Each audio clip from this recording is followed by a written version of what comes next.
Assalamualaikum warahmatullahi wabarakatuh. Waalaikumsalam warahmatullahi wabarakatuh. Baik, Pak Buyung, gimana kabarnya hari ini? Alhamdulillah. Begini Pak, sebelumnya saya dari CGP ini ada tugas ya untuk wawancara beberapa kepala sekolah terkait dengan praktek pengambilan keputusan sesuai dengan nilai-nilai kebajikan. Nah, di sini bolehkah saya mengajukan beberapa pertanyaan kepada Bapak kepala sekolah? Sebelumnya boleh Bapak perkenalkan diri Bapak. Baik.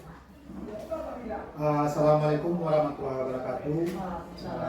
Nama saya Buyung Putu SAG. Pada saat ini saya sebagai pimpinan atau manajer di Sekolah SMP Negeri 1 Ungaran, Kota Bengkalan. Dan dalam hal ini, dalam kesempatan ini saya mengucapkan terima kasih dan apresiasi yang tinggi-tingginya pada Ibu Sintia Aisyah SPD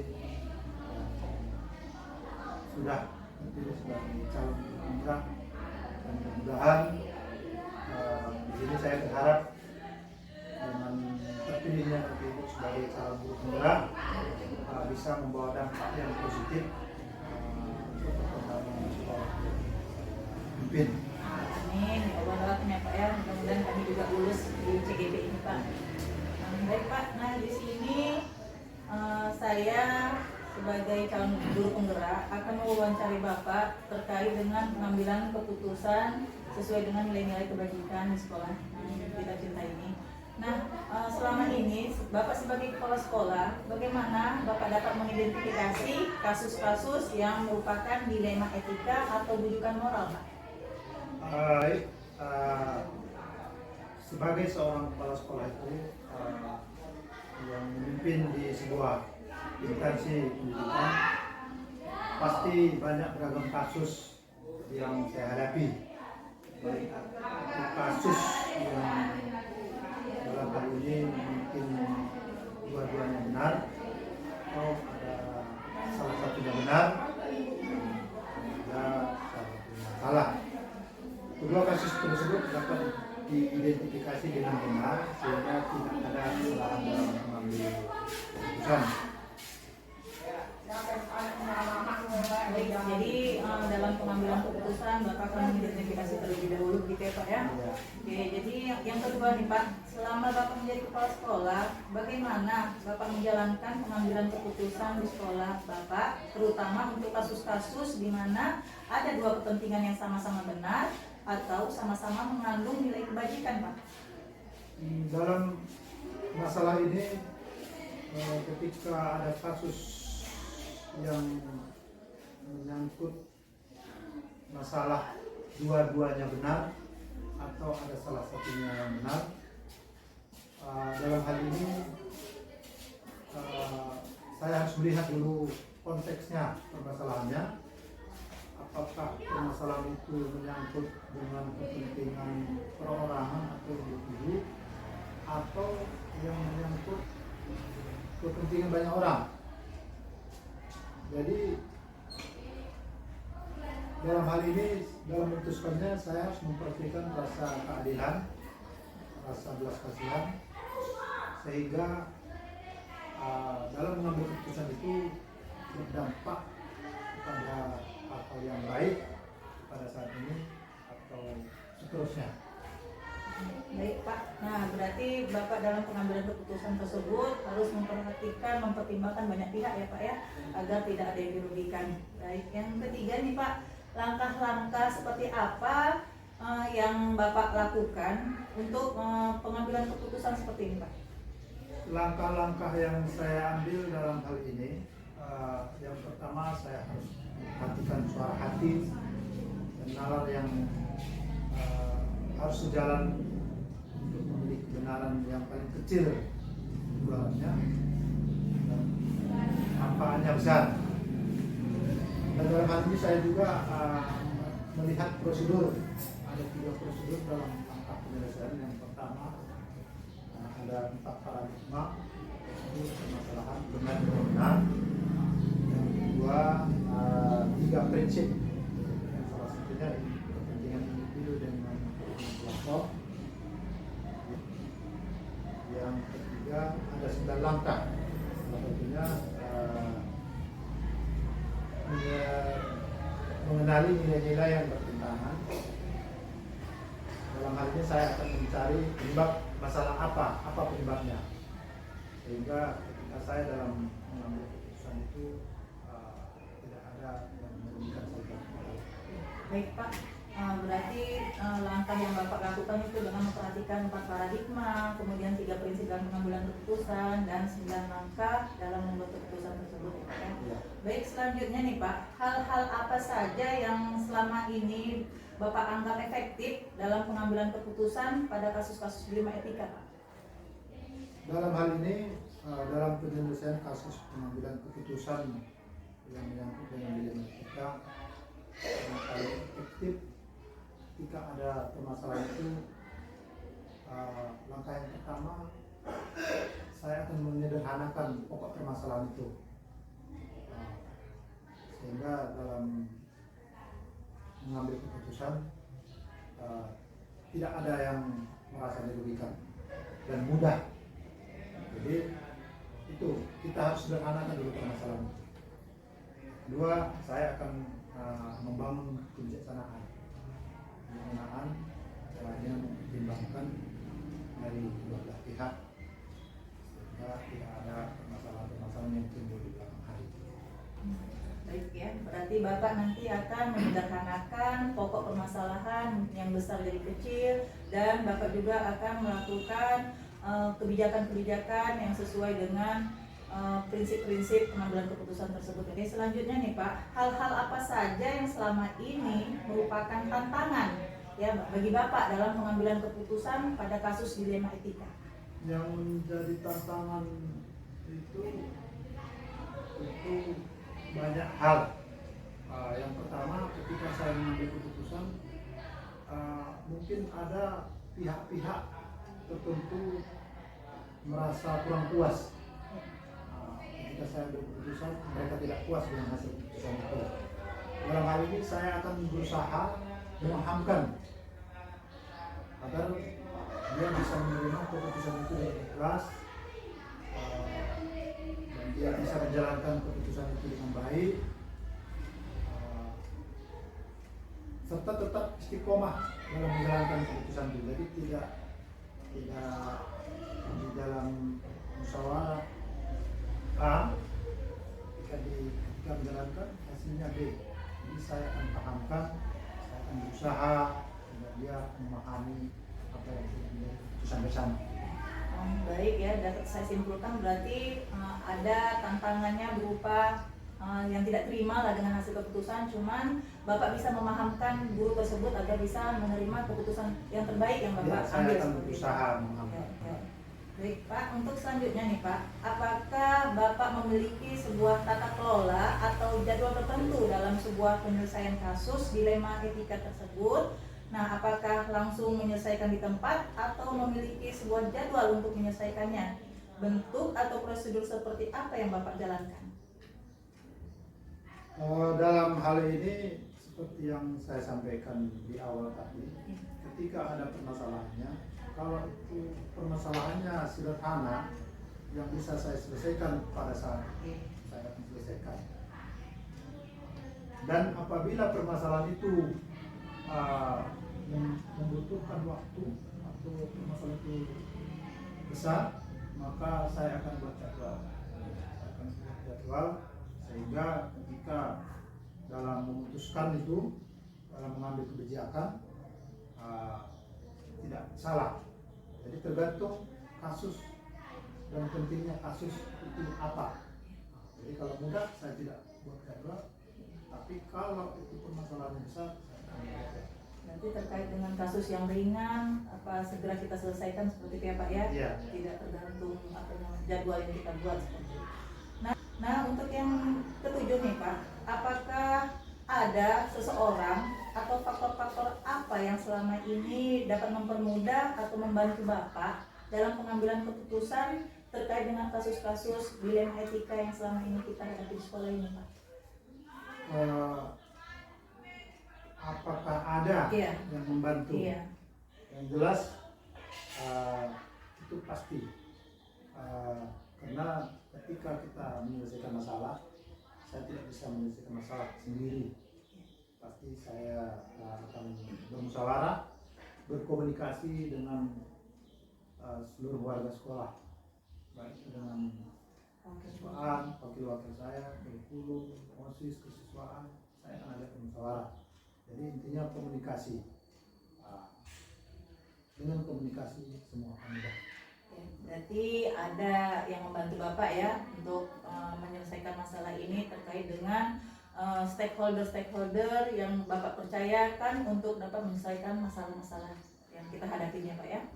Oke, yang terakhir nih Pak, dari semua hal yang telah kita bicarakan pada wawancara ini, yang telah Bapak sampaikan, pembelajaran apa yang dapat Bapak petik dari pengalaman Bapak mengambil keputusan dilema etika?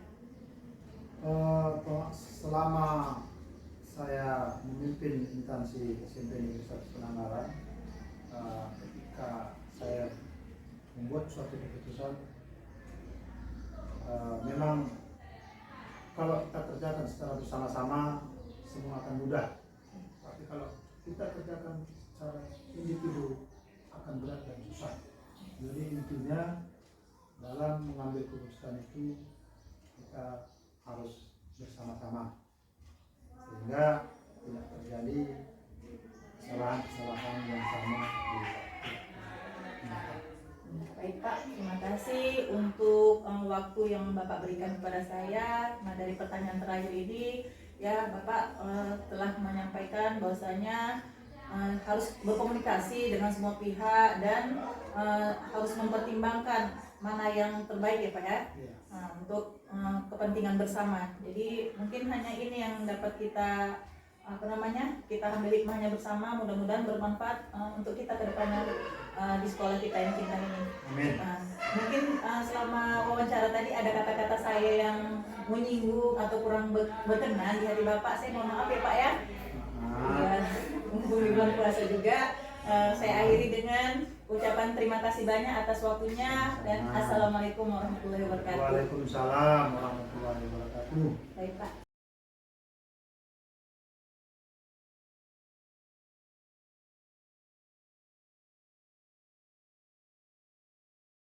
Assalamualaikum warahmatullahi wabarakatuh. Pak, Waalaikumsalam warahmatullahi wabarakatuh. gimana kabarnya Pak Edi? Alhamdulillah sehat gue. Alhamdulillah sehat ya Pak ya. Sesuai janji kita kemarin ya Pak ya, hari ini saya akan mewawancarai Bapak nih Pak. Ya. Gimana sebelumnya boleh Bapak memperkenalkan diri Bapak? Boleh. Assalamualaikum warahmatullahi wabarakatuh. Waalaikumsalam. Nama saya Edi Mizan SPD. Nah, saya sekarang bertugas di kepercayaan sebagai kepala sekolah di salah satu SD di Kota Sebu Salam, yaitu SD Negeri 2 Sebu Salam, yang mana di sini saya sudah memimpin selama kurang lebih 4 tahun. Ya, baik Pak, terima kasih untuk pengenalannya. Nah di sini kebetulan nih Pak, saya ada tugas dari pendidikan guru penggerak. Ya. Saya akan mewawancari Bapak terkait dengan pengambilan keputusan yang selama ini dijalankan pihak sekolah, terutama yang berkaitan dengan kasus-kasus yang berkaitan dengan nilai-nilai kebajikan saling bersinggungan atau untuk kasus dilema etika yang sama-sama benar Pak, seperti itu. Bolehkah saya mengajukan beberapa pertanyaan kepada Bapak nantinya? Silakan Bu. Alhamdulillah, Selama terima itu bisa saya jawab, kasih. saya jawab. Baik Pak, terima kasih ya untuk waktunya. Langsung aja. Begini nih Pak, sesuai dengan modul materi yang saya pelajari di 3.1 itu terkait dengan pengambilan keputusan berbasis nilai-nilai kebajikan sebagai pemimpin. Ada 2 jenis dilema, yaitu dilema etika dan bujukan moral.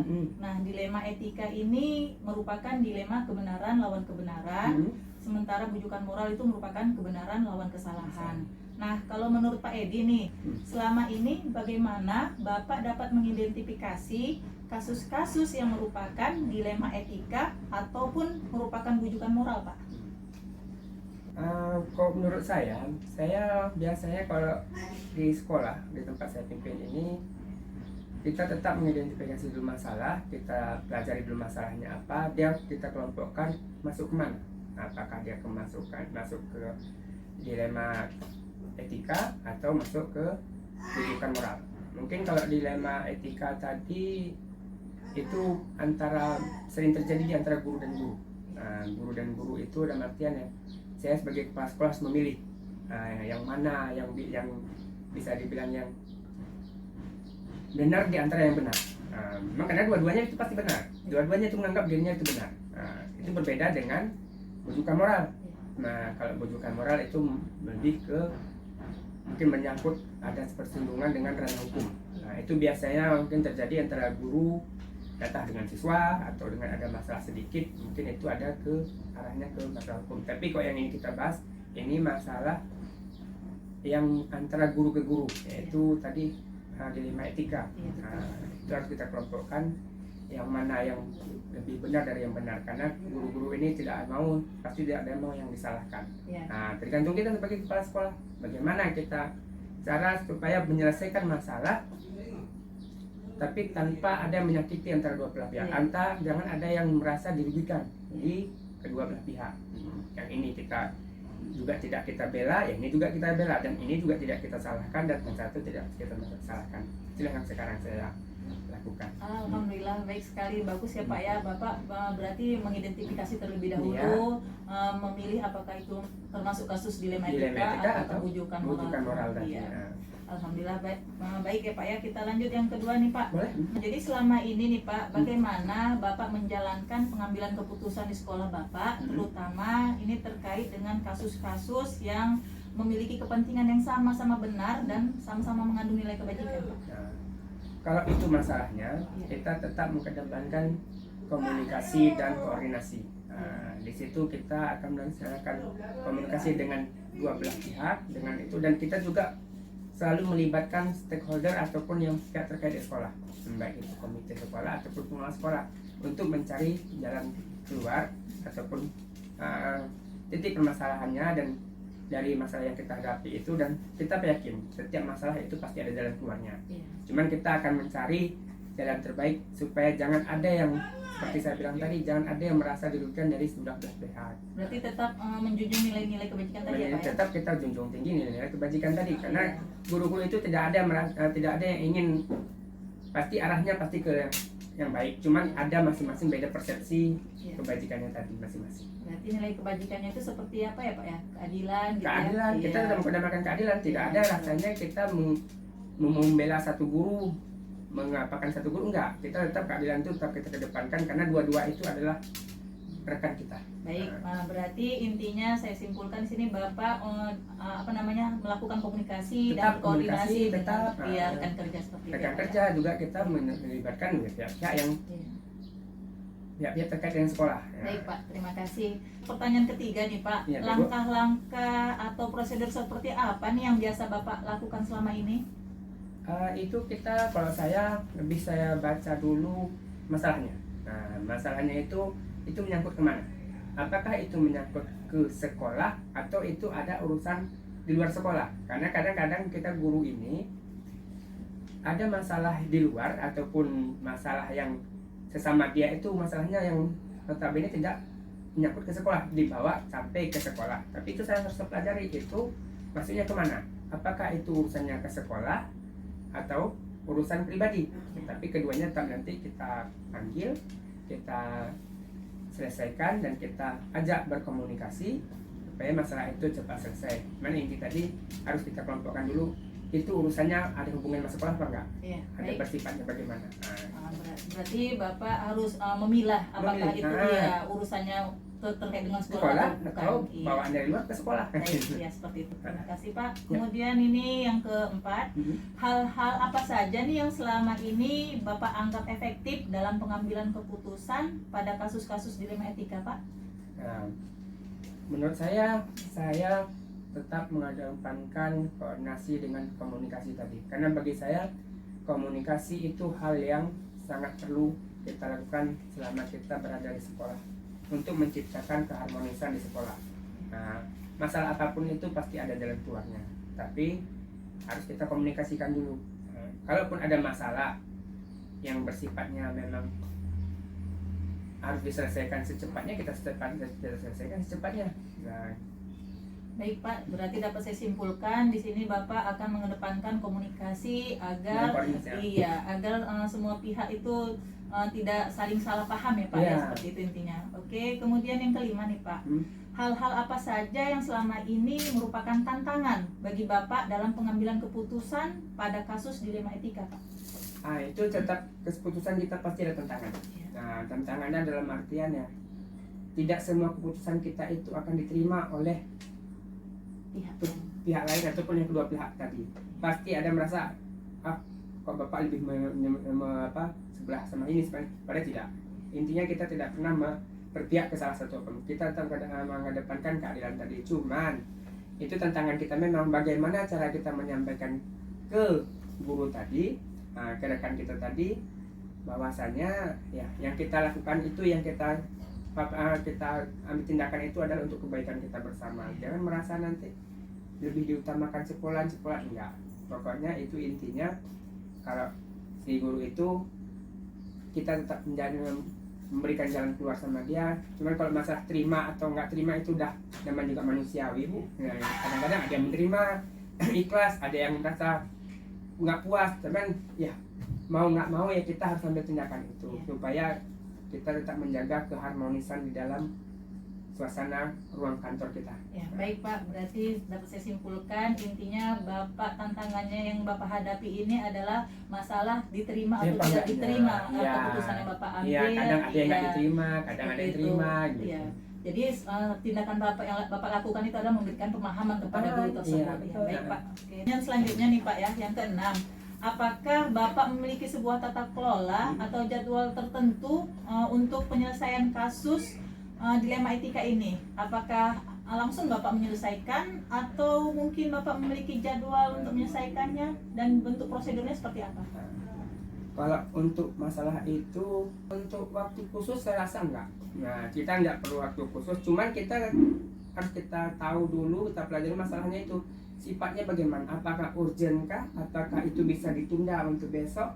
Misal ada masalah antara guru sama guru atau apa guru dengan siapa, yang harus saat itu harus kita selesaikan supaya jangan melebar ke ranah lain ataupun ke kelompok lain atau bagaimana. Baik. Harus kita selesaikan. Kalau memang ada yang perlu kita tunda, ya kita minta waktu supaya kita juga mungkin mencari solusi yang terbaik. Ya, Tapi ada yang kira-kira yang memang kita nggak dikasih waktu untuk berpikir.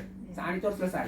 Ya kita harus ambil tindakan darurat, ya kita ambilkan tindakan darurat supaya keadaan kita di kantor itu ataupun hubungan antara satu dengan yang lainnya itu tetap terjaga. Jangan ditunggu-tunggu lagi. Berarti dapat saya simpulkan itu sesuai kondisi ya Pak ya, Kondisi, sesuai kita- kasus. ya, sesuai kasus berat atau alami. enggak, urgent atau enggak, kalau kira-kira Oke. bisa kita selesaikan ya untuk besok atau lusa, ya boleh sambil kita nunggu mengambil tindakan yang lebih tepat lagi gitu. Supaya bisa untuk kita selesaikan saat itu juga ya harus kita selesaikan. Nah, tergantung urgensinya tadi. Kalau ada masalah memang harus kita selesaikan saat itu juga. Ngapain kita tunda lagi, karena takutnya nanti melebar ke ranah yang lain atau kelompok yang lain atau kawan yang lain.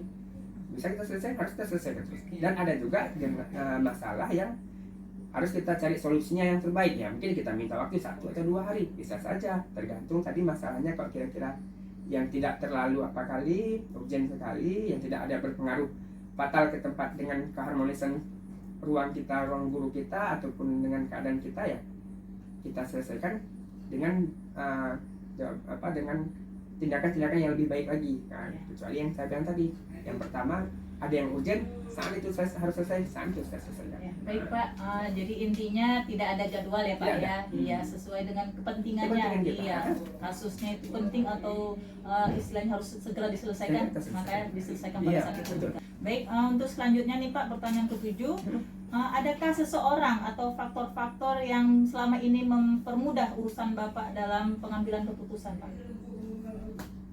Untuk itu saya lebih mengarah ke mungkin ke rekan kerja yang saya anggap senior.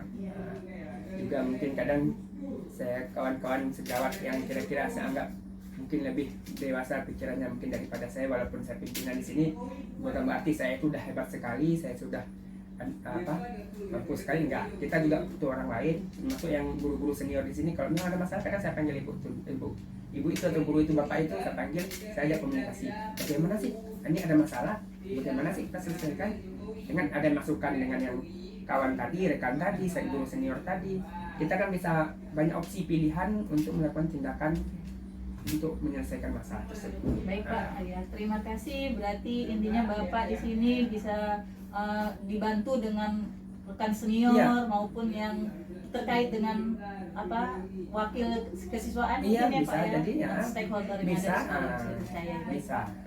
Pak. Baik Pak Edi. Nah untuk pertanyaan ke-8 nih Pak Edi. Iya. Dari semua hal yang telah kita sampaikan tadi, yang telah Bapak sampaikan kepada saya tadi, pembelajaran apa nih yang kira-kira dapat Bapak petik dari pengalaman Bapak mengambil keputusan dilema etika ini Pak? Dengan adanya itu kita bisa memahami konteks permasalahan itu yang pertama. Iya. Nah, dengan kita pahami itu kita bisa menyelesaikan permasalahan itu. Terus yang kedua, di situ kita menyadari bahwa pentingnya koordinasi dan komunikasi dalam menyelesaikan sebuah masalah. Nah, karena dengan adanya koordinasi dan komunikasi itu, masalah pasti bisa kita selesaikan dengan pengambilan keputusan yang mungkin yang lebih bijaksana. Luar biasa itu Pak, berarti dengan memahami konteks permasalahan juga Bapak melakukan komunikasi dan koordinasi kepada rekan kerja Iya. sehingga semuanya bisa berjalan Bisa kita dengan selesaikan. baik. Selesai dengan baik. Ini yang Baik. terakhir nih Pak, Baik. pertanyaan terakhir dari saya, Ah. apa rencana Bapak ke depannya Ah. sebagai pemimpin dalam menjalani pengambilan keputusan yang mengandung unsur dilema etika ini Pak? Jadi dengan adanya tadi, saya sebagai pimpinan di sini, saya bisa mengambil langkah-langkah untuk lebih bisa memahami yang mana dilema etika tadi ataupun apa tadi bujukan moral tadi bisa kita laksanakan langkah-langkah sesuai dengan 4 paradigma, 3 prinsip dan 9 langkah tadi untuk kita bisa menguji ataupun mempelajari tentang keputusan kita. Jadi keputusan kita ke depannya mungkin apa yang kita putuskan itu bisa jadi yang terbaik untuk kita bersama untuk menjaga tetap keharmonisan dalam lingkungan kita sendiri. Baik, berarti dapat saya simpulkan di sini Bapak nanti dalam pengambilan keputusan ke depannya dapat menggunakan 4 paradigma, 3 prinsip, Iya, dan dan 9 langkah dalam pengujian dan pengambilan keputusan. Ya, terima kasih Pak.